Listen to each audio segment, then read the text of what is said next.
Okay, so I'm live with Dan Thiessen, who's been a recurring guest on this show, from Radix Performance Gym. Yes. And Tony Sozinho. That's right. You pronounced it correctly. Oh, just come up right up to the mic. I forgot to tell you that. Sure. Yeah, so you just got to speak right into it. All right. Tony Sozinho, Italian?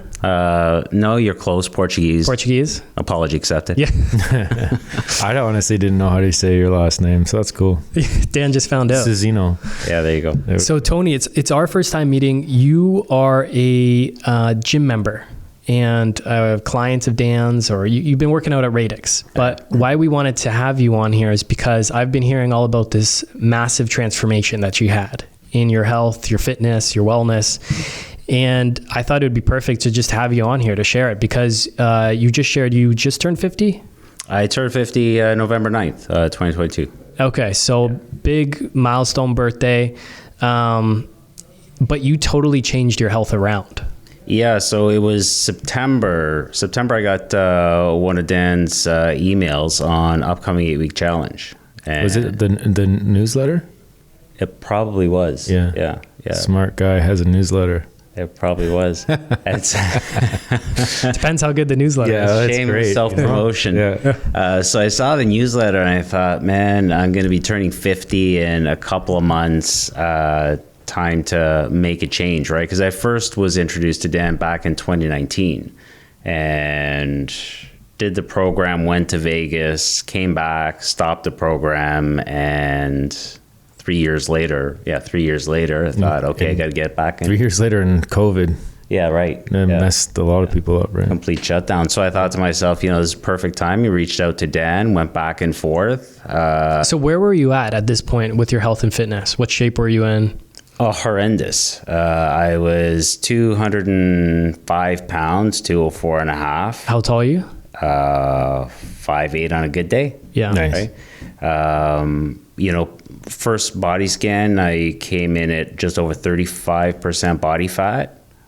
Which is definitely in the unhealthy territory. Yeah, I was Very unhealthy. grossly obese, I guess. What's considered obese? Is it past 25%? I don't know if obese now goes by BMI or percentage wise, but if I'm going to give you my professional, for a male, I would say anything over 25%, and Yeah. you're not in a good spot. 30, anything over 30, and I'm very concerned about. Mm-hmm. And then what's the range for an athletic body type, someone who is in good shape? Body composition. It could be anywhere as low as 6% and then up to 13-14%. You got a healthy athletic build. Yeah. And it just anything under in the 12 and less, it just becomes to how lean you want to be and look. But you're past the point of you'll check off all the boxes as far as health's concerned, and then it just becomes more personal preference. Do you like to look super shredded all the time, or Do you think regularly sustaining 6% body fat is healthy in the long term? in the long term? We'll find out with me, because I do that. So if I die an early death, then Dan was too fair. maybe it was not a good idea. Dan shredded himself to death. I've recently, and we could probably do a whole podcast on this, but I stayed in a sub 6% body fat for a long period of time and had a bunch of blood work done and stuff. And I had some really messed up blood work and stuff based around that, but that's a whole different podcast. Like hormones and all that. Hormones, testosterone. everything, it gets messed up. I was regularly scanning in at 3 to 4% for months. Yeah, that's crazy. Yeah.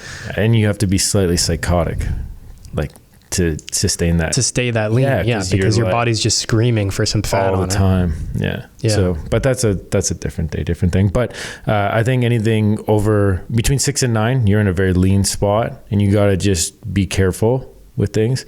But 9 is lean, look good, perform well, and then Get cold easier in the wintertime. Yeah, for sure. I noticed that in my leaner days. Yeah, for sure. You could, and it doesn't even be in when you go sub 6, you're just cold all the time. Yeah. In the summer. Winter or summer, doesn't matter. Okay, so Tony, you were at 35%. And what else? Where else were you at in terms of your health? I mean, I was at 35%. I had to make the decision, am I going to go buy new clothes again? Because nothing was fitting, right? Like, shirts, slacks, jeans, like everything was just not in a good spot, right? We've all been faced with that decision. Do I size up or do I get in shape? Oh my God. I was like a tight 38 like waist, and I was just looking horrible, right? So the combination of looks and also just every morning dragging my butt out of bed, the regular, take the edge off was a couple glasses of wine at dinner, right? Finish work and, just hang out with the neighbor or at home or whatever it was, right? And then, the next morning you dragging yourself out of bed, and so energy levels were down. Completely down, right? Didn't have much energy for anything. I mean, I've always, from a work perspective, always keep busy, and that stays on point. But everything else, there was no time for anything. What was your mental clarity like? It didn't exist. Yeah, it just didn't exist. Foggy. Yeah, I mean, in the morning it was a drag to get out of bed, and then getting to work, you slog through the day, and then come 3 or 4 o'clock, you're seeing, all right, it's day's almost over, and by 6 or 7 o'clock, you're sitting down to have some dinner, you have some wine, you feel good for that brief period of time, and then you drop again, and then you realize, I got to do it again tomorrow, right? Mm-hmm.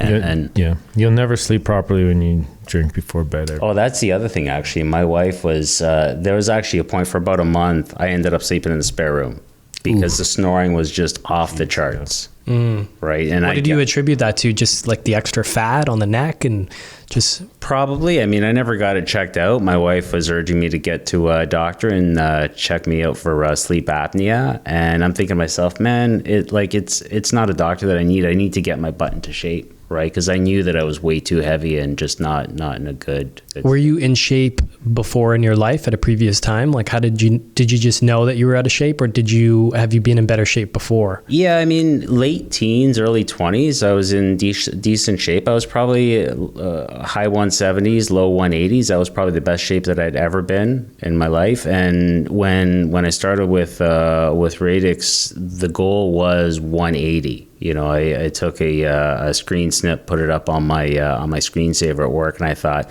I've arrived if I get to 180, right?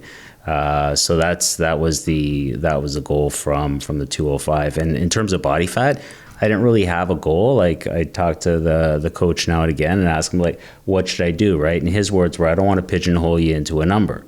So every single scan, it was, all right, I would drop, and I continue to drop. And there was never that set number. And his perspective was always, just, it's how you feel, right? Well, you'll know once your body gets you there, based on your feel and how you look.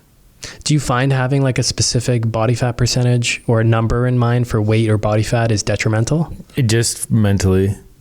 Not that it's not detrimental as far as like, if you're like, I want to be 9%. Yeah, but to make the transformation. But yeah, it's people they get stuck on two things. One is the number on the scale. And then the other thing is when they don't hit what they think they should hit in the time they should hit it, then everything's a disaster. Because you feel like you're not making the progress. This is the thing is people think they're making such a huge sacrifice when it comes to like I didn't go to this person's birthday and eat that cake. And it's like they made the biggest sacrifice in the world. And if the scale didn't change, then that sacrifice wasn't worth it anymore. And in the moment, those can feel like massive sacrifices because your whole body, especially if you're addicted to sugar, your body's screaming for it. Yeah. But if you look at it from because I'm always looking at it from the outside perspective, I'm like, that's stupid. Like, you made a choice to do something healthier. How is that? How would you look at that as something that's a negative? Like, finally you had the ability to say no to something that's hurting you. Like, this is a positive thing, whether or not the scale moves or not. If I'm telling you, if you had the cake, the scale's going the other way. So, why is that? Why do people always look at it as like, oh, I made this huge sacrifice and I deserve this? No, you made a sacrifice and you're getting healthier because of it. You don't deserve anything. You know what I mean? What you deserve is to get fat when you eat too much of that stuff. Yeah. Yeah. Yeah, man, like the family members, like from my mom to, brother-in-law to everyone, they're looking at me like, what do you mean you're not going to have your birthday cake? It's your 50th birthday. I'm like, I'm not going to have birthday cake. October 24th was day one. Yeah. November 9th was my birthday. Yeah. So it's 2 weeks in, had the whole family over. My wife decked out the place with, the whole Vegas theme and all that crap. And I'm eating my grilled fish. I'm going to have my rice. I'm not going to have any cake and enjoy the wine because I'm not going to have any, right? So going through the milestones, living in a Portuguese household, like it's all about food. We were talking about it this morning with Mirsky and Tyler, right? It's like the Portuguese potatoes, the rice, the bread, and the chicken, right? I mean, there's just so much. So around the Portuguese culture, it's always about food. If you're not eating, then what are you doing, right? So, going through the milestones like the birthday, work trip, all that jazz, like it was definitely a challenge, right? Okay, so let's fast forward to where you're at now. Yep. So you started at 220 pounds. 205. Sorry, 205, 35% body fat. Yep. Where are you at now? So I'm at like 157. I went as low as 9% body fat. I'm sitting around 10. 10. Yeah. Yeah. 10 right now. So Trying to put on some muscle. So it's good to, when you're trying to put on muscle, you typically add a little bit of fat, a little bit of muscle. You just he's in that kind of fine tuning stage. But yeah. And this is in what time frame did you make these gains? October 24th was day one. To now, so what is that? 9% was 9% was after like 4.5 months, something like that. Yeah. How crazy of a transformation is that? One of the biggest I've done for sure. It's 72 pounds of fat and down to 16. Oh my gosh, you must feel so much better. It's a different person. 100%. Yeah, 100%. But he took it and ran with it, right? Not everybody. He did back-to-back 8-week challenges. In between the two challenges was 2 weeks of Christmas. He got me to write out a diet for him during Christmas time. So then he followed that to a T, got to the next 8-week challenge, and then we were down in that 9% range. And then he joined, we have a nutrition club where people who have made these transformations can make it a lifestyle long-term. He joined the nutrition club, and now I'm the one who has to tell him to go out and eat some cake once in a while. Yeah. Enjoy. Well, and before that, I had to. We've got an office in Montreal, so I had to go out to Montreal, right? So I was gonna fly. I thought, like, how am I gonna pack like the cooler and the blender and the frying pan with the heater to make my eggs, right? Because I was a bit of a freak in terms of trusting the food that was outside. So I rented a car, drove to Montreal. And then got him to set up Zoom classes for the 6 a.m. class, so that my hotel room, half of it was the hot plate, the frying pan, a couple of coolers. Like, they thought I was moving in for months. I'm sure the hotel did, right? But yeah, I just stuck to it just because it felt good every single day. I didn't want to miss class because at that point I was probably about a month or 3 weeks in.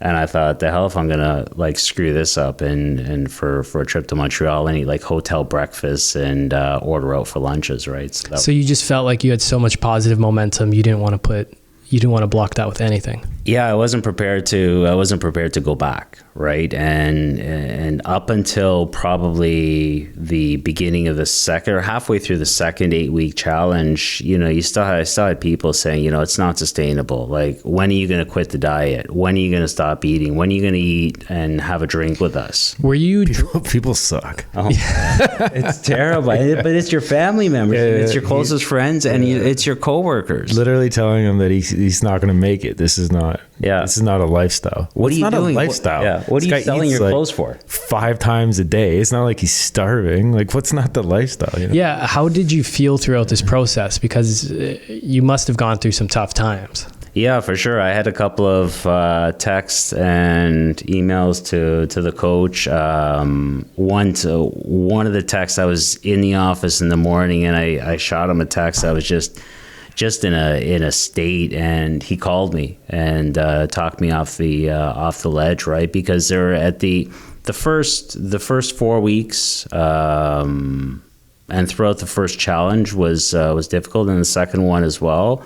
But probably the tail end of the second week challenge, then things start to, if I use the term, normalize, and you start realizing, all right, I can do this for a long period of time and probably forever, right? So it's good. I want to rattle off, you gave me a list. I did. Of some of your things. I want to rattle it off here so people have perspective.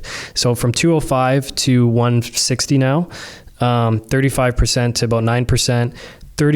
You were 38 pants? Tight.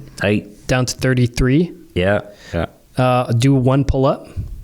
I couldn't do one pull-up my entire life. You remember elementary school, man? Like you'd have those days where you would do, you'd have the sit-ups and the pull-ups and the running and all Not that my jazz. We got soft as a society by the time I was in elementary. Seriously. Yeah, we still had to. I could not do one pull-up, right? And so I started with coach, not even with bands on the bars. It was just on the bar on the rack, just the lat pull downs. Yeah. Oh no, just a bar this way and then just horizontal pulling horizontal. Oh, got it. Pull-ups, Yeah, right? like a row. Yeah. And I said to the coach, like, I need to do this, right? He's like, all right, well, start with the bands. So I started with a couple of bands and then took one of the bands off. And then after the 8-week challenges, I said, need something else. And he suggested the Murph challenge.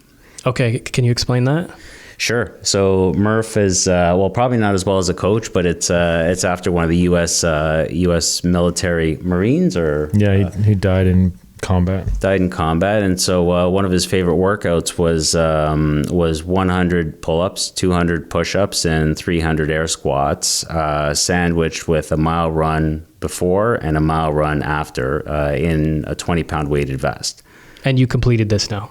So I did not use the weighted vest, but I did everything else with. So you went from 0 pull-ups to 100 pull-ups. Yeah. And 200 push-ups and 300 squats in 51 minutes and some odd seconds. Yeah.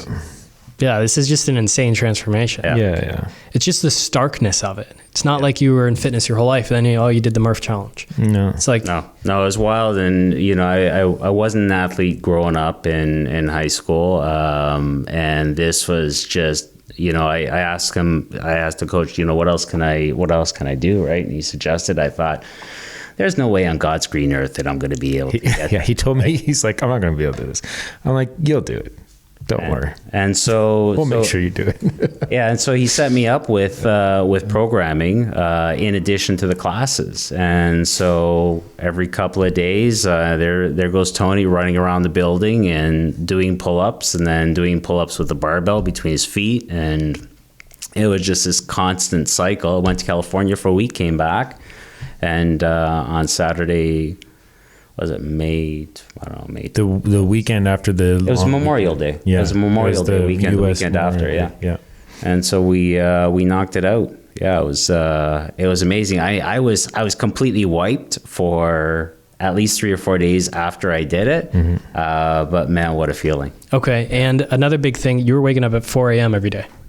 Yeah, 3:58 and 4:01 are the two alarm clocks. Yeah. So what a lot of people don't know or realize is that Tony drives from Maple, like Vaughan area, every morning to come to Oakville to train with us, because that's how good we are. How far of a drive is that, Tony? about 35 minutes, 35 to 40 minutes. Oh, I guess that early in the morning. Yeah.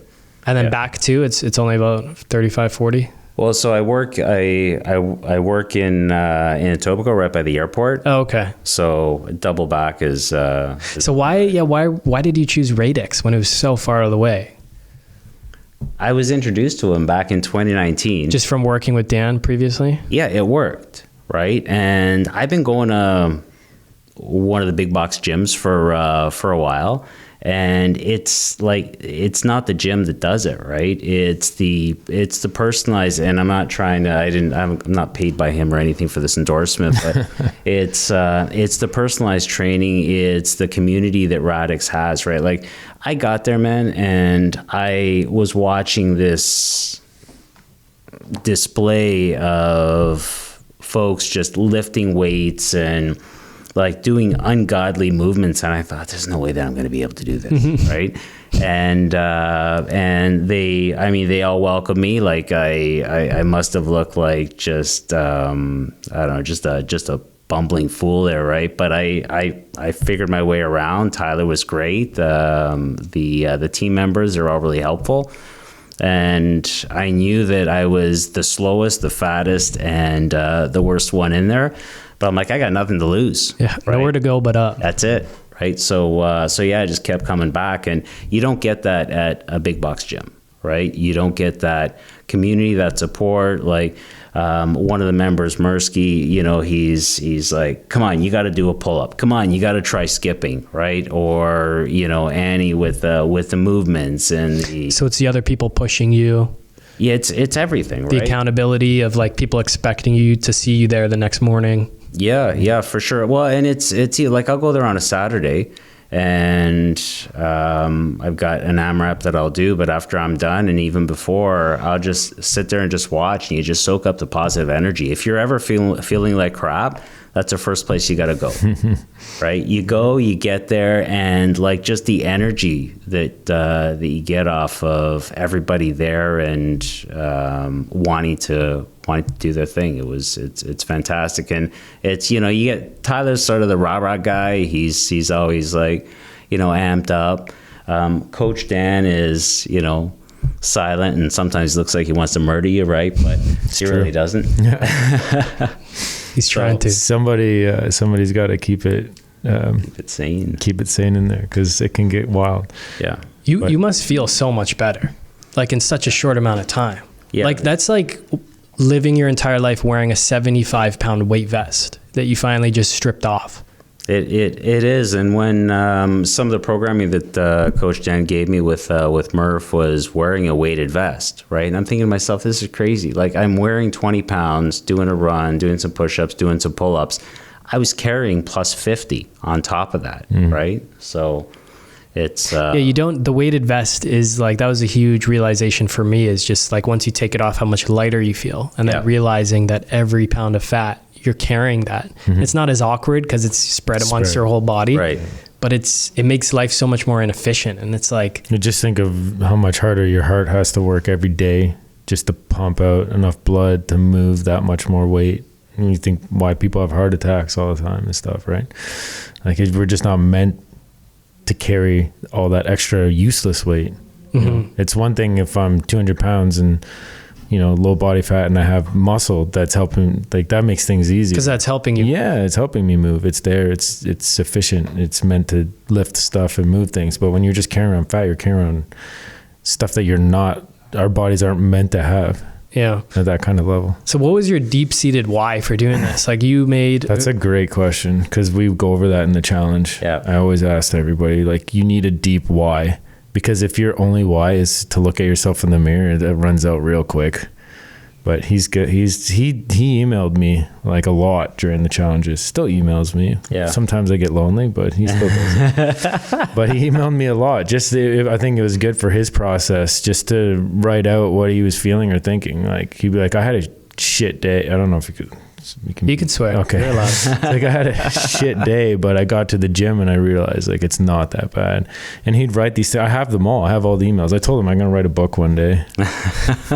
Use all the emails. But yeah, I'll let you talk about your So is that something you're telling your clients, just real quick? Everybody does. You're telling them, write it down? Write down what your why is. Because there's going to be times when it's hard. And it should be hard, because if it was easy, then everybody would do it. You have to be uncomfortable. Are you yourself constantly going back and reassessing your why? Me, I know my why. My why is deep set. I've been doing this for 2 decades. Like, okay, so what's your why? My why is my family. What about it though? What about you being I have to shape? be that person that shows them the way. I'm the leader. So if it's not me, it's who is it? Who's my son or my sons? I have 3 sons. Who are my sons looking up to? Who do they want to be like? It better be me. And if I'm not that person, then I'm a big fraud, because that's all I preach to everybody all day long. It's how my whole business is built off of my why. You know what I mean? So I don't want to. Yeah, you've dug yourself a hole. You're stuck. Yeah, I'm stuck for life. I'm 2 decades in, so I can't do anything. Yeah, else Dan can't get out of shape. Can you imagine that? Yeah. How disappointed everyone People would be so It's like, what happened to that guy? You know, when you see celebrities on the beach and after like a movie shoot and they've completely let it go, Yeah. that I'd have to move away, hide in a private island. Yeah, that's your persona. So Tony, what's your why? Yeah. So the first one was because I can. Turning 50, you start seeing guys my age drop like flies. They can't work out because they have underlying medical conditions. They can't get to the gym for whatever reason. And then it was my family. I got a son who's 18. I got a daughter who's 21. And I realized the example that I'm setting is I'm going to work every day. That's great. But then I'm coming home and I'm completely useless, right? So it was set an example for my kids, right? And now I've got my son's going to the gym. My daughter's come into Radix. My wife, I nearly fell off my chair, came into Radix and did some PT with Coach Dan and did a scan. It's very similar to what Coach just said. I'm setting an example. Like, humanity out there is absolutely brutal. Like, to rely on an example outside of myself, I just think I'd be letting my kids down. So they watch what I do. Like, I don't have to say a thing. They see me getting up in the morning. They see me going to work. They see me earning a pretty good living. They see me taking care of myself. And my wife's followed suit now. My kids have followed suit. I think a couple of people at work have done it as well. One of the guys there at the gym, it was months ago, he said, well, I saw you do it, so I figured, what the hell, I can do it too. So he jumped on, I think, the second 8-week challenge. And yeah, now you're on a podcast broadcasting it to thousands of people that are going to hear it. What ripple effect could that have if it just motivates one person to start working out and that gets them hooked? Yeah, it's amazing. Like, some of the people at work have started doing it. They're asking me, how do I do it? What do I eat? I'm now the poster boy, for lack of a better term, or role model for a lot of these people, and it feels great. And I was talking to Coach about this the other day, but sometimes, man, like, you tell them exactly what they need to do, and then they're grabbing their bag of fast food from Uber Eats at the door. It's like, what part of it don't you get, man? Well, so you were in that state before you transformed. So was it just a big milestone of turning 50? Like, you must have known, like, hey, I'm eating too much Portuguese chicken and rice and potatoes. I know I'm not doing myself any favors here. Like, you must have realized that before the change. So what? I was 49 and I thought to myself, do I really want to live the next couple of decades looking and feeling like this? Or do I want to make the next couple of decades meaningful? And that was it. Like, I have not ordered fast food since pre-October 24th. I used to hit the liquor store at least once a week. And you quit drinking entirely? Yeah, I don't drink anymore. I went to Jamaica for a week and sitting on Negril Beach. My buddy ordered 2 beers, Red Stripe. And man, that looks so good. I'm going to try some. I tried some, and I don't know what it is. Like, my taste buds have done a 180. I like the taste of alcohol is no longer, it's gross. Like, I wash it down with water. Wine too. Like, it's nuts. Does this lifestyle feel like a sacrifice to you at this point? Or No. does it feel like you're blessing yourself? You're doing the right things for your body? I don't know, blessing myself. I'm not that holy, but I guess that's a younger term that I snuck in there. Probably, because I'm like, oh, I've probably heard the 16-year-olds talk like that. yeah.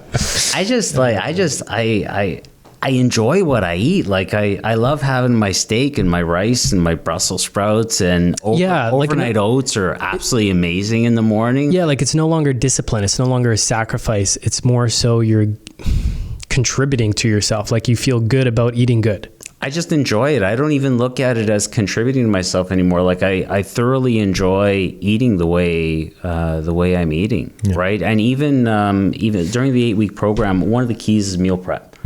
right? So I nailed down a routine where Saturday was shopping, Sunday morning I'd get up and I'd get my meal prep done. I'd get my sweet potato, get my chicken, get all that jazz, get it all into Tupperwares, have, Monday, Tuesday, Wednesday, and I'd literally write it on the Tupperware, and like half the fridge would be my meals, right? So it became more of a mental game, right? Because I was mentally prepared, and I didn't have to worry about making decisions on what I was going to eat, when I was going to eat. That was already done on Sunday. So then Monday to Friday, I could just focus on working out, my job, my career, and getting to the gym. And all the science stuff behind it, I took care of all that. Yeah. So I calculate all the macros. I tell him exactly how much of everything he should eat. But not, the way that the program is designed is not to starve anybody or get quick results from water loss because you took out all the carbs out of somebody's diet. The point is to eat enough to feel good, to perform well, to build muscle, but be in a slight caloric deficit so we can burn fat. And it works, and it works really well. Like, it's how I live my life. I've trained hard, and I love what I eat. I never feel deprived of anything. Once in a while, I'll eat a cake or a whole pie. But do you feel like when the cake is out there that it is a small sacrifice to not eat that piece? It depends. Like if somebody brings stuff in the gym, I don't even think twice. Like, I don't care. But if it's like, if it's my son's birthday, I want to do it more for just the fact of being part of my son's birthday. You know what I mean? Like that. Typically, if it's not really well made, I'm kind of disappointed anyways. I'm like, this is not that good. Yeah, I wasted these calories on like a bad cake. Why, But if it's something homemade that I know somebody who knows what they're doing is doing, then sure. But, I eat so well, like 95% of the time, that's not going to do anything for me. I could, honestly, if I'm completely honest with you, I could sit there and eat like 5,000 calories of junk food one night, and the next day it won't make a difference to me. That's how, like, my body's just firing. My metabolism is firing so hard all the time. And I'm metabolically super flexible as far as, like, I have so much muscle mass and I don't have a lot of fat. So my body processes both fat and carbs very well. So it doesn't affect me. It would take me I'd have to eat really badly for a long period of time to get fat and derange that process. So if I have a piece of cake here and there, it does not do anything to me at all. Mm-hmm. But you have to get yourself to that point. Again, I'm like, where your body's 2 decades into this process. Yeah, you're metabolically, they call it metabolically efficient, flexible. You just use macronutrients really well. Some people... So if you have carbs in your system, you're burning carbs, but then you can easily switch to fat. You're not stuck in a constant state of sugar. I need carbs. Exactly. Mm-hmm. So it's a good place to be, but it takes work to get there, and you have to maintain it, right? Okay, so these transformations you do, and Tony's transformation, what do you chalk up the transformation to, like the training style? Is it the compound weightlifting? Is it some focus on cardio? Is it more of a high intensity cardio you're focusing on? It's both. Like, we try to, as far as program design, we try to have people get stronger, build more muscle, and then be good cardiovascularly in different ranges, anywhere from sprinting for 30 seconds up to, moving for 30 minutes up, or even an hour, like what Tony did, nonstop. So I think the broader range your fitness is, the healthier you are, the better your body can function. If you pigeonhole yourself into, I'm just a bodybuilder, I just want to put on muscle, and I just do, bodybuilding type splits where I do like my chest day, my back day, whatever, then you're pigeonholing yourself into being good at that. But that doesn't mean that your heart is efficient or healthy, you know what I mean? Or if I'm only running marathons all the time, then yeah, your heart's going to be efficient and it's going to work really well, but your joints are going to hurt and your muscles are going to, like, look at marathon runners, and my apologies to all you marathon runners out there, but I'm sorry, I don't want to, have that little muscle on me, because I think in the future, you're going to pay the price for that. So the programs that I've kind of perfected, I would say, over the last like couple decades is we're giving the best out of everything. And I think that's where the human body will thrive, and will thrive long term.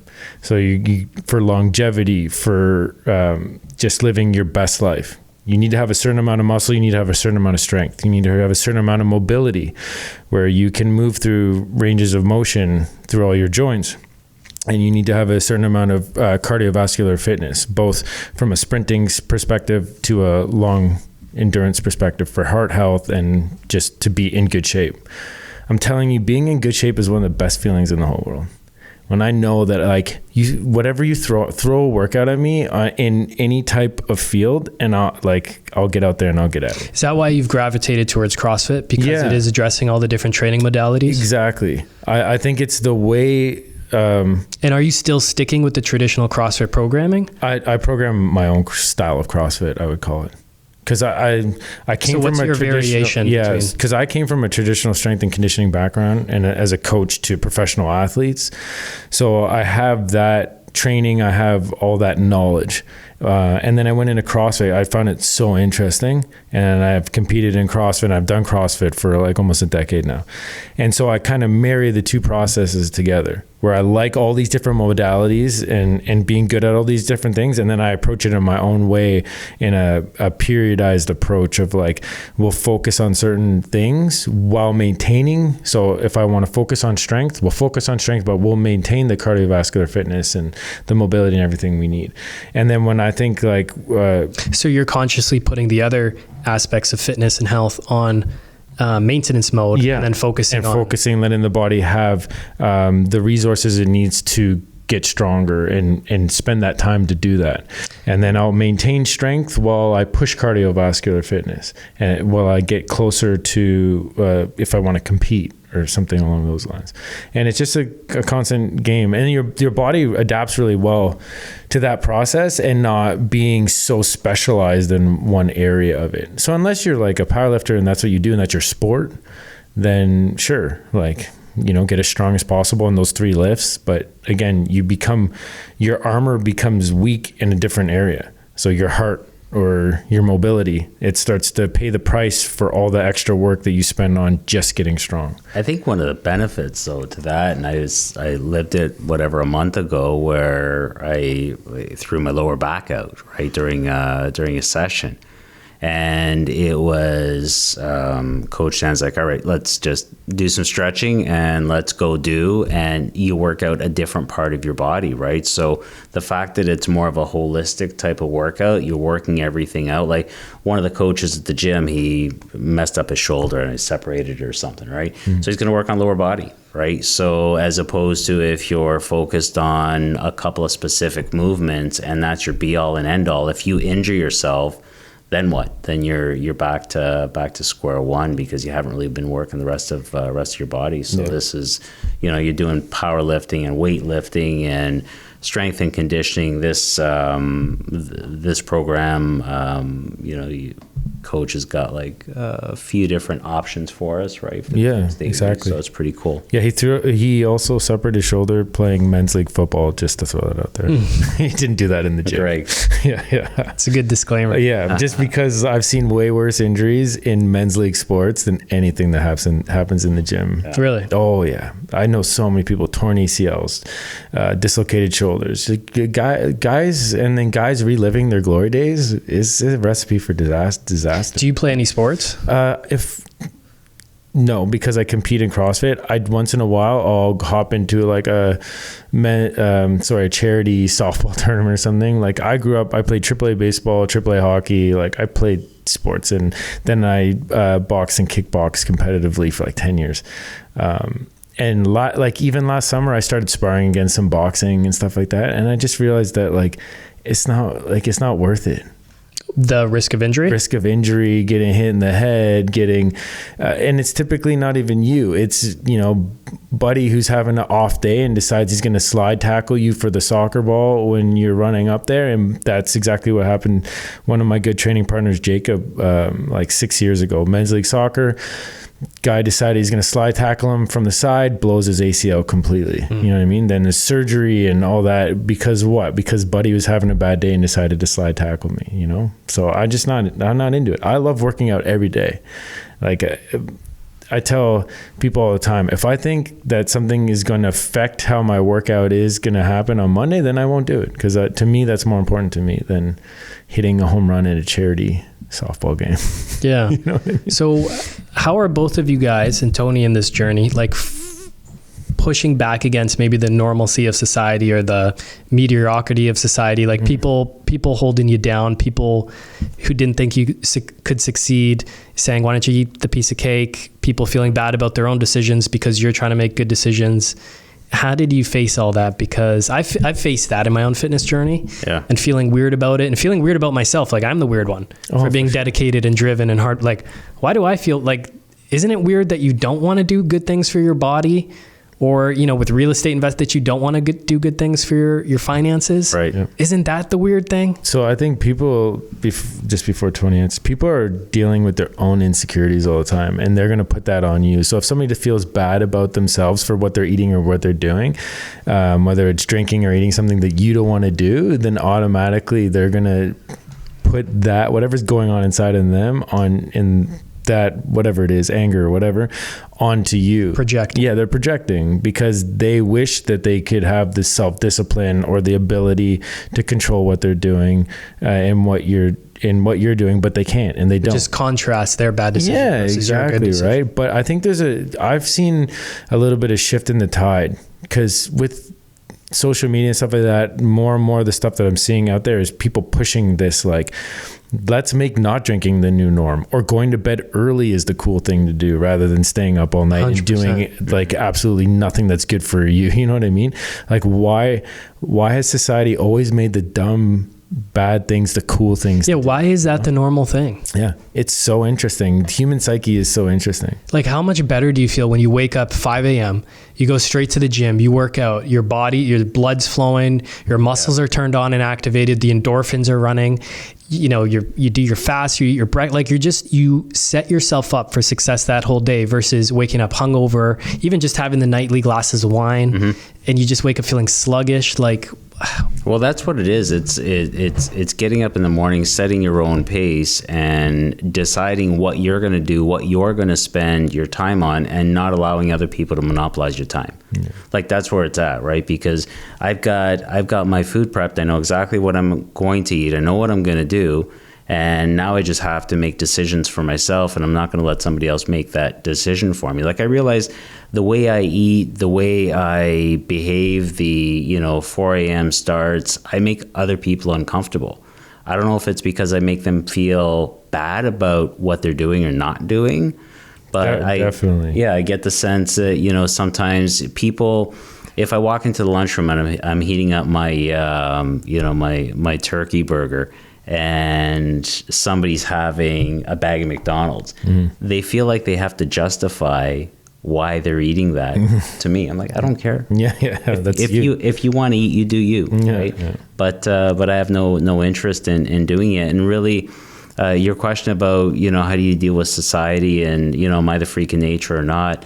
I've been doing this not nearly as long as Dan, but long enough, and understanding what my why is, and understanding that I just need to trust that process, that I'm comfortable in my own skin. I really don't care what anybody else eats. Like I could be having my prescribed meal right now. You could be eating whatever you want, a plate of fettuccine Alfredo, knock yourself out, right?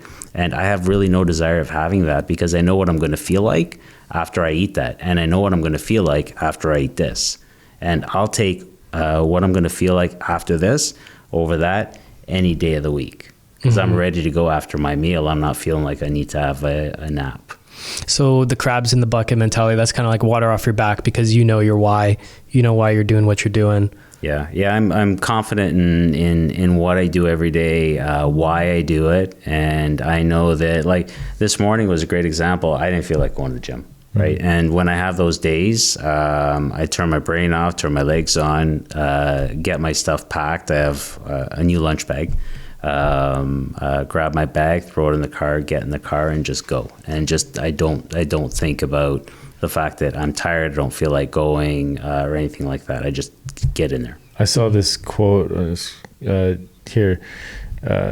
Commitment means staying loyal to what you said you're going to do long after the mood you said it in has left you. That's what I sent out to people yesterday. Yeah.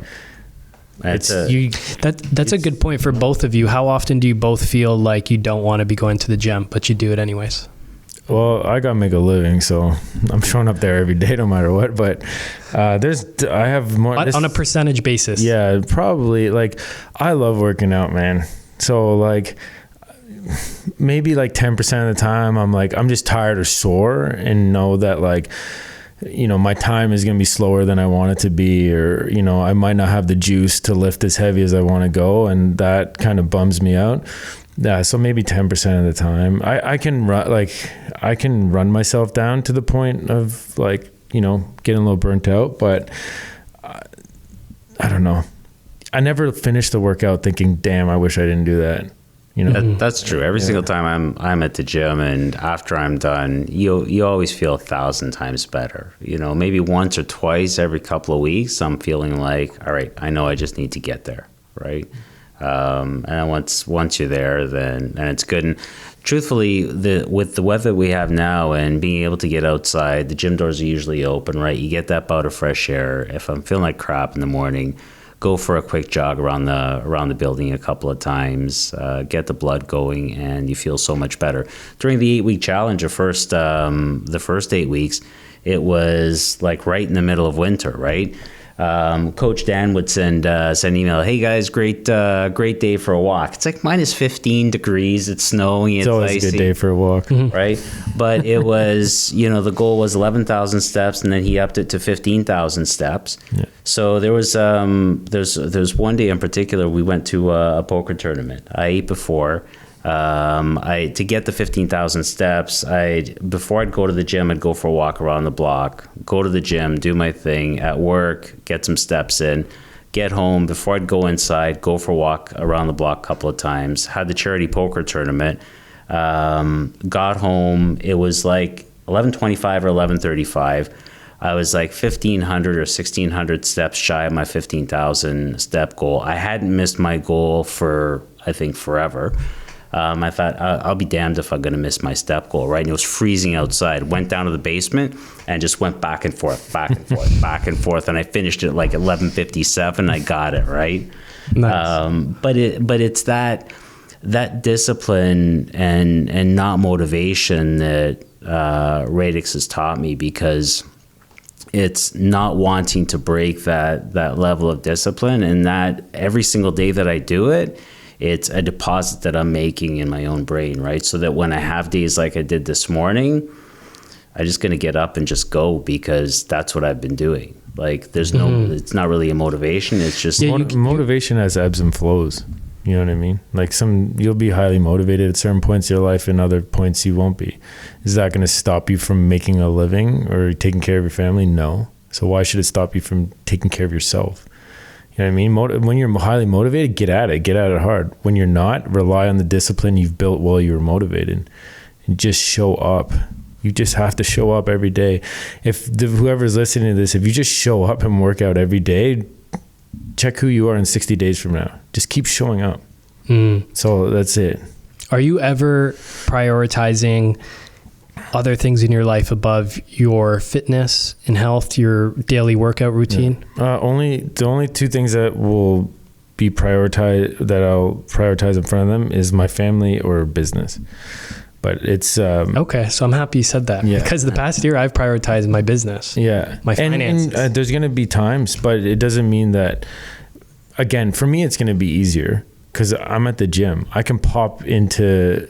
I'm like, I work, I live, I own. That's true. So I can pop in and grab a workout any part of the day I want. I don't have to, like, you know what I mean? It doesn't have to happen every day at the same time during a class. So my fitness will always be prioritized, but that's how I built my life. But as far as like what is more important to me, there's times when I've just, had to hunker down and get this gym re-going after COVID and spend a lot of time doing it. And, and my family will be number one. I was talking to somebody I was at a wedding on Saturday night, and I to be honest with you, I don't like enjoy it as much as I used to, and all I could think about was that I know, like, Weddings, just like those social gatherings and being out all night and expected to stay to a certain time, and so it's the late night thing. It screws you up. Yeah. So I wake up at 5 a.m. and my body's gonna wake up at 5 a.m. whether I go to bed at 8 o'clock or whether I go to bed at 2 a.m. It's not sleeping in. It just doesn't do it. So I know that, okay, I'm out to midnight. I'm getting 4.5 hours of sleep. And on Sunday, which is my family's day, this is the only day I don't work, where I want to be energized and excited and happy to be around them all day, I'm going to have to struggle all day. And I knew, but the good thing is I realized these things over the years. So I knew on Sunday I'm going to have to make an extra effort to make sure my family has an amazing day. So at the end of the day, I apologized to Rach, and I was just like, I was so tired today and I didn't do, and she's like, you know what? All I could think about today was that, like, you were super dad. You did everything, but in my mind, I had to force it all day long. But I was not going to let that wedding affect how my kids had a day that day. I was going to do everything that I said I was going to do and more. I was going to give them energy, and I was going to get everything I had. But all I could think about all day is like what I would give right now just to go to sleep for like an hour. Yeah. You know what I mean? It's like 11 p.m. at the wedding. You're like, get me out of here, man. Exactly. But that's where the, for me anyway, for the 4 a.m. start and getting that workout in before anybody's up, my wife, my kids, I've got an 81-year-old mom that, I speak to on a regular basis and got stuff to do at her place, but I get my stuff out of the way before work or family obligations. So what time are you going to bed? 9:30 is probably the latest, 9:45 or so. Yeah. It's still up at 4, so short sleep. Yeah, I mean, it's enough. I found myself being a bit tired probably, Jan, Feb, those couple of months, and then I don't know what it is. Like, my body seemed to adapt. I'm comfortable. I try. Those are typically the worst months of the year in Canada, though, for people feeling energy. Not a lot of sun, not enough vitamin D, all that kind of stuff. Yeah. You get those like mid-winter blues almost. Yeah. I just got back into my 5 a.m. routine like the past 2 days, and just waking up and that early and realizing how warm it is in the summer. Yeah. Like, oh my God, like just stepping outside, it's so much easier. Yeah. And I went to Miami last year for the Bitcoin conference. I was there for a week, and my baseline happiness was like 50% higher. And it's something I'll never forget. Now it's hammered in my brain that I need to try to set up my life in a way to get more sunshine, to try to escape the Canadian winters. Yeah. Cause it was like life-changing for me, just how much happier I was. Yeah. You're supposed to get, I don't know if people listen to Dr. Huberman, but you want to get morning sunlight in your eyes every morning. The first bit of sunlight that comes up, 10 minutes to 20 minutes. And it sets your circadian rhythm for the day. It sets up your cortisol levels to have energy when they're supposed to and when they're supposed to come down, so you can go to bed and get a proper sleep. So getting that morning sunlight when it first rises is like one of those health hacks that every time Huberman says that, I'm like, yeah, this guy's from California. Yeah. Like, I get it, man. I get it. Yeah. I would if I could. Yeah. So like literally like 7 a.m. Like in the spring and stuff, I'll just take a step outside the gym and I'll just look up in the sky and just like take it in. Yeah. Like, your neighbors are like, what's wrong with this? Yeah, this guy's high every morning. Yeah, every morning. Wait till I start doing it with no pants on, then start on the cups. So Tony, your routine now, you get home and you're not having the glasses of wine. Yep. How are you? Are you more present with your family? Do you just have more energy? Yeah, I mean, so the routine at home is get home, offload the meal bag, the lunch bag, and that's what I do too. Right, yeah. And then just start getting some dishes going. I program the coffee. Don't ask me why the odd times, but 4:06 is what time the coffee maker starts brewing coffee. So I'm coming down the stairs and I can smell the coffee happening. Right, nice. It's fantastic. Love it. So in the evening, it's just getting whatever meal prep I need to get in there. Claudia is pretty good about dinner. She's it's teamwork. Sometimes the family eats what I eat. Sometimes they don't. It just really depends. And I try to get my food in, take the dog for a walk, try to spend some time outside, and then get ready for the next day. Right. So. Do you think you're ever going to go back to a different way of living? I don't know. I don't have a crystal ball, but the way I feel right now, I don't want to. Well, now it's recorded, man. So you can watch this. But yeah, now it's official. You know what, though? What's crazy is he's there every single day at the gym, right? And sometimes I see him on that bike, and he's I think it was last week you were working out on your own, and he was just hauling some kind of ass on the air bike, and I thought, like, this guy, he just does it every single day. Like every day at 5 o'clock in the morning, he's on there, and on Sundays is a work/family day. But I think the quality of life that I have now, I wouldn't want to pass it up, because I've never had this quality of life. And you mentioned like family, right? You know, is there anything that gets in the way of the workout? If I didn't have the workout, then it wouldn't give me the opportunity to spend the time that I want to with my family now and down the road. And sometimes I would write emails to Coach Dan. I'm like, man, this sounds corny as all hell, right? But it's true, right? Like when you think about what you're actually doing for yourself and the benefit that you're going to have 5, 10, 15 years from now, and what your family will have, you're not going to be that guy that the family needs to be taken care of. You're going to help take care of that family, right? And that's what I look at. And honestly, watching people now, like I got people at the gym coming up to me asking me questions about workout, about eating, about advice, right? And I thought, this is absolutely nuts, right? This guy's asking me about a lift. One Saturday morning, some new lady came in, and Tony was working out outside in the vest, and she's like, oh yeah, I saw one of your coaches out there working out in the vest. I'm like, who the hell is out in the back of the... So I went, and I'm like, oh, she thought Tony was one of our coaches. That's cool. Dude, you look great. Like, you really do. Like, you look lean and mean. You can tell you're fit and active, and you would never have known what you looked like. I don't even know. I keep forgetting the time, from 4 months ago. October 24th. Yeah. What is that? October? It's like 6 months now. Yeah, 7 months. There's a before picture of me in an Atari shirt. That's what I saw. Yeah, and that's when I was like, okay, we got to have this guy on. Yeah. I took it at Radix, and I look at it now, and I did take some pics without the shirt, right? And I've shared it with the coach. That's the only person I've ever shared it with, because it's in my hidden files on my iPhone. It's just death on legs. And I think to myself, like, how is a human body actually able to sustain that level of unfitness, right? And it's crazy that it can sustain it and that you can just survive. Yeah. It's not right. I mean, if you think about anything else, like if you took care of your car that way, you'd be sitting on the side of the 401 waiting for a tow, right? But the human body is absolutely amazing, because it can actually like bend and stretch to, and your heart can handle all that, right? Yeah.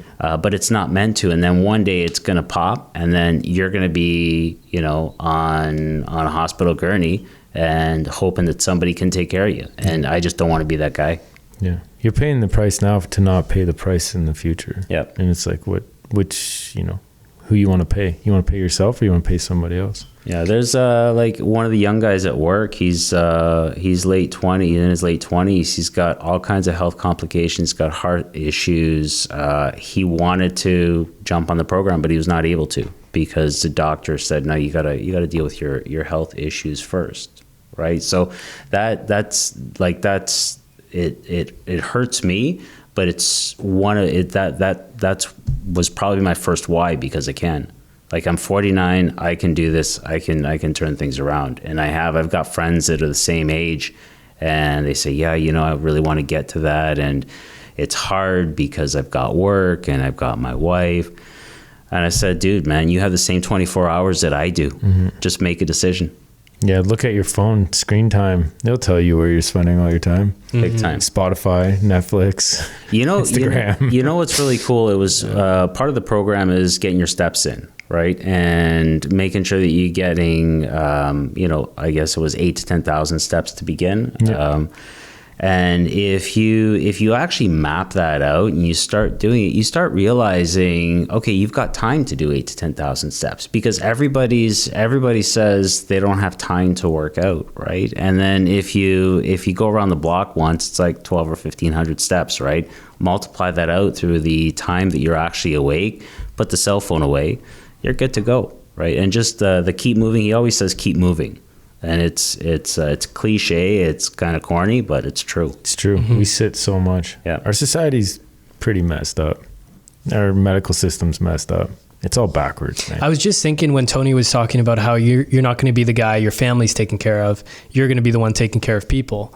I was just thinking like, man, it radiates outwards. Like you're not going to be a burden on the healthcare system. No. Like we're not paying for Tony's bad health. Yeah, it's absolutely insane that the gym memberships are not subsidized by the government, right? Like, during COVID, what was locked down? The gyms. What was open? LCBO. Yeah, and McDonald's. Like, it's so backwards, man. Yeah, ass backwards into our whole healthcare system is not meant to address the root issues and causes of what's happening. It's just meant to mask everything. It's reactive. Yeah, it's all reactive. There's no proactive. Did you hear anything during COVID about, hey, maybe you should eat a little bit healthier or move a little more? No. Doug Ford made that cheesecake video. Yeah, see, that's what I mean. Like instead, no, stay inside, avoid social interaction, get fat in your basement while you're not taking in any sunlight. Yeah. You know what I mean? Like talk about the effects of vitamin D on how it helped you during the pandemic, which is an $8 little pill bottle you can buy. The cheapest vitamin you can buy. Yeah. Why didn't everyone get sent an $8 pill bottle of vitamin D if they really cared about health? Yeah, they don't. They want to feed these companies billions of dollars of nonsense.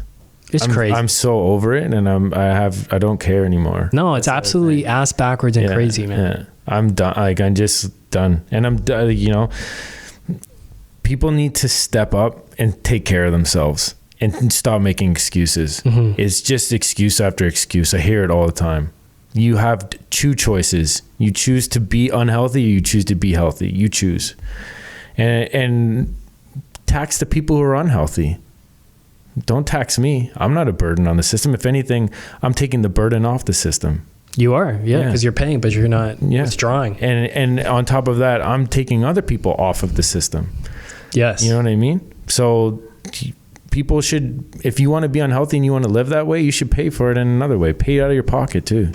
Yeah, one of the things that Radix and Coach Dan they don't get enough credit for is the whole mental aspect of everything, right? Because you go in, you see a bunch of fit people getting into shape, you see them full of energy, and it's fantastic, right? But when you actually speak to gym members that go there regularly, I look at myself and I think it doesn't matter what happens. Like I have the same volume of problems that you do, that Coach Dan has, that anybody else does, right? Maybe a few more, maybe a few less, right? But I'm equipped to deal with them on a regular basis. Like I'm not going to be a victim of, man, I can't believe that happened to me. Oh, it was just my luck, right? It's that batteries not included type of personality where it's always a draw on somebody else. Whereas now it's like, I want to be able to help you get to the next level, right? Like when somebody comes to me at the gym, at work, and they ask, what do you do? And what's the secret to your success? And I tell them, and I want to empower them, right? And before that wasn't the case because I was too busy trying to figure things out myself. Like it's a night and day type of transformation, and it's physically it's there, but it's one of the I'm not sure if you posted it or if Huberman posted it, but they said you look at somebody who's fit, they've got discipline, they've got consistency. And those two things are key markers for anybody who's successful, right? Because if you're consistent at what you do and you've got that discipline, it doesn't matter what comes at you because it's going to be you're going to be able to deal with it, solve for it, and move on, as opposed to bringing problems to society. Yeah, and also if you start off your day with an intense workout, like that's the worst thing you're going to go through that entire day. Like it doesn't even have to be intense though, right? Like you go in, whether it's intense or whether it's not, like the fact that you're there, that's what matters, right? Because you're setting things off. You've built another day of programming in your own mind that this is what I'm going to do. This is what I'm setting myself up for. Because you can have a great workout, you can have a mediocre workout, but the fact that you had a workout, you're already like it. Think about it. I'm getting to the office around 9 o'clock in the morning, right? I've been up for 5 hours already, right? So I've had time to, the demons that he talks about, right?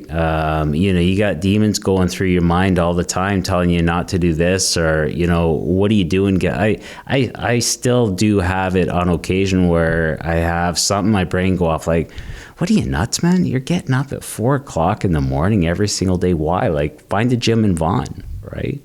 I could, but it's not going to be the same community that Radix offers, right? So it's a mind shift. That's what it is. You mentioned something else earlier, which is huge, that you are putting deposits into your own brain that you can withdraw on later. That's right. And I found that going through tough times, I have these deposits that I've put through my fitness journey that I can withdraw on. Like, hey, I did this. Or maybe it's something as easy or as simple as a cold shower. And it's like, I really don't want to do it. I'm really like scared of this water right now, which sounds ridiculous because it's just water. No, but you can just think to yourself like, hey, dude, you've done this every day for the past 2 weeks, or you've done this, how many hundreds of times in your lifetime? Like, you're telling me you can't do it, and you can withdraw on those. It's like, oh, I've done it. Like, I have evidence, hard evidence that I can do this.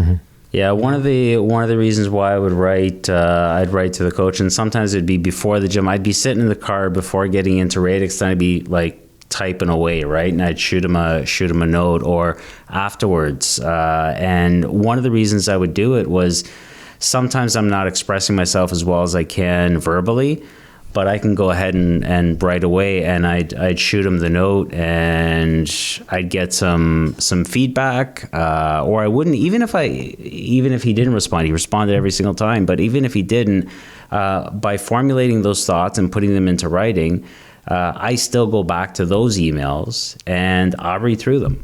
Right? I was looking at one the other day. It was the night before day one, fellas.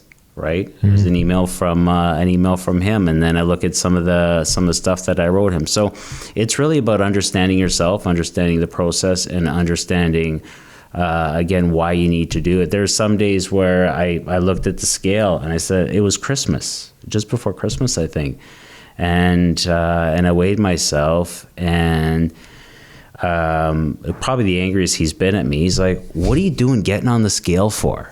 Right? Because it's just a number, right? You're gonna get on that scale. It's holiday times. You're gonna mess things up. Don't worry about what that number is. It could be water. It could be a number of different things. Just move on. Like, let's deal with it next Saturday when you come in. So yeah, the scale's that's a whole different thing. And people don't. If you're working out hard and eating enough protein, you're building muscle, then 1 pound of lean muscle holds on to 3 pounds of water. That's 4 pounds of good weight. If you lost 4 pounds of fat in the process, you're at a net zero on the scale. So the scale didn't move, but your whole different body composition. So what does the scale matter? The scale doesn't. The only time I need a scale is for my fighters, because they got to weigh in at a certain number, and then it matters. Besides that, it doesn't matter. What matters is your body composition. So the scale, when he was messaging me, oh, I'm up, what a pound? I'm like, dude, get off the scale. I don't care about that number. What have you found that might be common between your most successful transformations? People like Tony and other examples. Yeah, they have a deep sense of why they want to do it, for sure. That's one of the things. They've built up like a discipline on a day-to-day basis. A system. Yeah, it's just like, this is how it works, and they're good with it. And they trusted me. They trust the process. They didn't let little stupid things in their lives derail them from it. And I say that in the most kind way possible. Like what? What are examples? Oh, it's just, again, like, oh, the scale went up a pound, it doesn't work, and then you stop everything. And it's like, how did you come to that conclusion? You know what I mean? But people do. They it's just looking for excuses to let themselves off the hook. So just building up those daily things that he goes through, like, this time I get up, this is when I do my meal prep every week, this is when I eat this meal, this is when I eat this meal, this is, and not caring what people think or what anybody else is doing, and you just keep hammering it out. Consistency is the key to all the success, right? You have to be consistent. You have to do it consistently over time. and over and over and over and over again. Yeah, but I think it's dealing with society as well, because combating the naysayers, they're there. I think it's again because you make them uncomfortable. This routine makes people uncomfortable. What, you're measuring out the peanut butter in that tablespoon, right? Or you're grabbing a cup to make sure that you have just a cup of rice and it's not overflowing, and people are not used to that, right? And then they wonder, I don't know how I got fat. Like this is what I ate. I had just, a double toasted bagel with cream cheese. That's all I ate the whole morning. Well, what do you expect, right? You're eating carbs and fat, right? So I almost think that's like the hardest part, is just fighting normal society for any positive change. Right. Sure. And it's so crazy because, like, imagine the positive, uplifting community at Radix, where everyone's cheering each other on, holding each other accountable, everyone's positive. But like, imagine the whole world was like that. Yeah. Like we were all encouraging each other. Yeah. Like how much easier it would be. Yeah. It would just be, that's the new normal. Yeah. Like, what are you doing staying up late drinking? Yeah. Like, what the hell's wrong with you? But yeah, exactly. Hey, you know what else I haven't done the math yet, but it'd be interesting to do, is people complain about how expensive it is, right? And I thought to myself, geez, do the math on that. It's not expensive at all. What's expensive is your $5 mochaccino from Starbucks every day. That's Uber Eats. Yeah. I don't go to the liquor store anymore, right? If I just did the math on the wine that I'm not buying, the fast food that I'm not buying, you go to Harvey's drive-thru, I don't know, $11 or $12 for a meal, right? Coupled with a few bottles of wine, we would order as a family. We were probably ordering out at least twice a week. Sushi, pizza from the local Italian place. You're spending $80, $90, $100 for the family, right? So that's gone, right? So, and you compare that with, all right, I'm going to Healthy Planet, I'm buying some supplements, spending some more money on protein at the grocery store.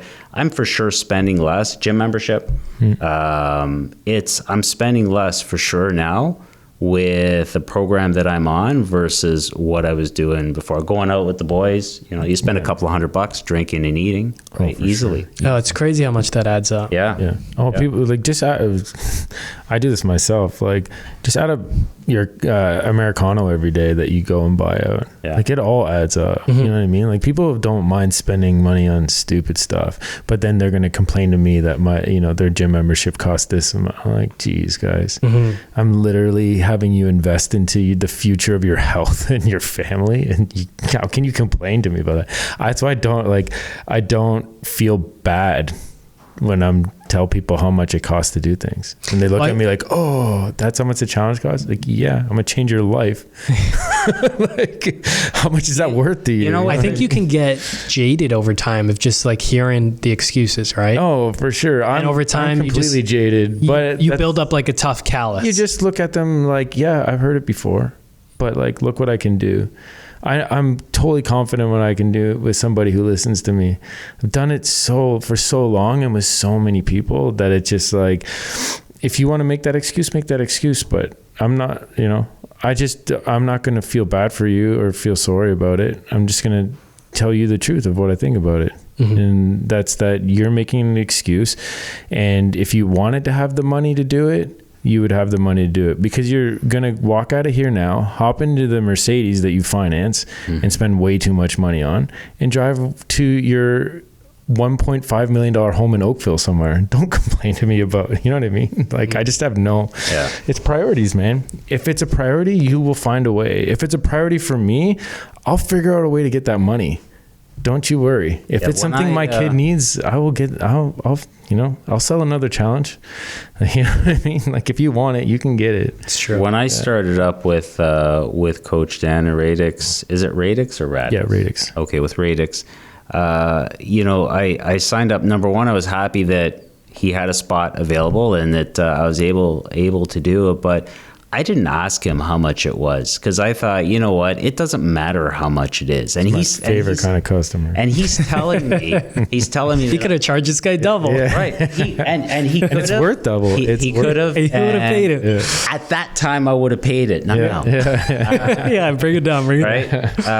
But it just the perspective of, and actually on my first scan, and he's got all my scans. I take pictures and I print them. But on my first scan, I wrote out as a body fat goal, I wrote out 12 to 16%, right? And that's what I wanted to get down to. But from a money perspective, I didn't ask how much it was because I thought, shit, if this guy can get me down to 180 pounds, I'm living large. Yeah, I mean, how many years of your life did you just get back? If you had continued that lifestyle versus the lifestyle you have now, 10 years? Well, it's not necessarily just living how many more years I got back. It's how many more quality years that I get back. Yeah, that's a huge point. Right, because like now I'm ready to go at any time throughout the entire day, and I can do pretty much whatever I need to do. I'm not feeling. I don't spend any time on my couch anymore. Right, like I don't like after dinner. The routine was sit on the couch, grab some more wine, and watch TV and sit with the dog. Right, during both 8-week challenges, it was, man, I got to walk to Walmart. Right, I didn't really have to walk to Walmart, but I needed to because I need to get 15,000 steps. Right, it was about a 25 minute walk. Right, so I take the walk. It was in the winter. I got some of those winter pants to keep the wind from freezing my tail off, right? Nice. And I would do it because that's what I needed to do, right? So it's the quality of years that you're getting back. You're under 30, I think you mentioned. I'm gonna be 50. So I've seen the last 20 years how quickly they go, and I know the next 20 are going to go quick. And do I want to be that 60? I got friends who are talking about retiring. Like they're in their 50s, right? Because they're just tired of everything. I'm thinking today, I was thinking, I got to talk to him and figure out, okay, what am I going to go for now, right? Like I want to gain muscle, I want to gain strength, but what else can I shoot for? Right? Because now it's, I don't know, like I feel like I'm filled with piss and vinegar. Like, let's go. Love right? it, man. And I see young guys like around the office and they're walking around, they're like lethargic and they're, I can't wait for the weekend and this week's dragging on and all this business. I'm thinking, man, I got up at 4 a.m. this morning. I went to work out. I did my thing. I'm running multiple departments. Life is good, right? And then you get, this happened. My basement flooded 2 different times, right? Just a series of events that always happen. And I think pre-Radix, I would have thought, man, why does this always happen to me, right? Post-Radix, okay, what do we need to do? How do we fix it? Giddy up, let's move on. We don't have time to, continue to think about how terrible my life is because this happened. Man, I financially I'm able to do it. I wake up every morning, which is a blessing in itself. These guys are open, so I've got a place to hang my hat, and I can, like physically, I can do it, right? So why wouldn't I? And that's really where it's at. Like, get it done. Get it done. That's the motto. Yep. I think this is just how we're supposed to feel as humans. Yeah. I think this is just how we probably felt for like 100,000 years before the last 10,000. Yeah. Right. Especially before the last 50. Yeah. So many people are living subpar mentally, physically. Lives. Human existence. Yeah. That's sad. That's super sad. Okay. So I think we can wrap with that. Tony, your story is amazing. It's inspiring. Congrats on everything. Thank you. And I'll just be following along, I'm sure. Dan will keep giving out updates. Do do you want to share anything of how people can reach out or something? I'll probably ask Dan. I don't know if you want to share anything, Tony. Or... Yeah, not really. I mean, come see me at 6 a.m. Radix. It's 427 Spears Road. Let's go. Yeah. If you want to check us out, you can go on radixgym.com to check out the website. If you want to talk about doing your own challenge, you can message or email us at hello@radixgym.com. And we're running these challenges kind of consistently now and changing people's lives. And if you're ready for that change, we're ready to give you some Coach Dan love. Tough love. Yeah, tough love. Awesome. Okay. Thanks, guys. Thanks, Anthony. Awesome. Thanks, All right. Anthony. Hey, thanks for tuning in. You can find every new episode of the Your Life, Your Term show on all the major streaming platforms. So Spotify, iTunes, Google Play. And if you'd like to get free copies of some of the books that we've put together, like these right here, or some of the reports that we've put together, like these right here, you can find all of those at www.rockstarinnercircle.com. That's www.rockstarinnercircle.com. That's it for now. Until next time, your life, your terms.